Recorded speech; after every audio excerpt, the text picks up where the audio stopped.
السلام علیکم تویز برحق کی تمام معزز سامعین کرام، امید کرتا ہوں کہ سبھی دوست بھائی جی بہن جی خیریت سے ہوں گے۔ تمام دوستوں کو آج میں ایک خاص عمل، ایک خاص وظیفہ بتانے لگا ہوں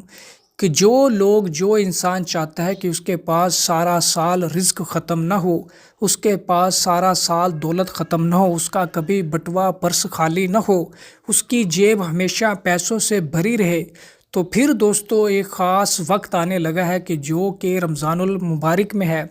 جو بہت ہی قریب ہے۔ تو آج اس لیے میں آپ کو بتانے لگا ہوں کہ جیسے ہی آپ یکم رمضان المبارک، رمضان کریم کی چاند رات کو آپ آسمان پہ چاند دیکھتے ہی نماز مغرب ادا کرنے کے فوری بعد دوستو صرف آپ نے اس سورہ کو 21 مرتبہ پڑھنا ہے۔ 21 مرتبہ پڑھنے کے بعد دوستو اللہ تبارک و تعالیٰ سے آپ نے اپنے دونوں ہاتھ اٹھا کے اپنے رزق کے لیے، اپنی دولت کے لیے یا اپنی کوئی بھی حاجت ہے اس کے لیے آپ نے دعا مانگنی ہے۔ سورہ قدر کو آپ نے 21 مرتبہ پڑھنا ہے۔ جب آپ رمضان المبارک کا چاند دیکھیں گے، چاند رات کو نماز مغرب پڑھنے کے فوری بعد آپ نے 21 مرتبہ سورہ قدر پڑھ کے اپنے رزق کے لیے، اپنی دولت کے لیے دعا کرنی ہے، تو انشاءاللہ تبارک و تعالی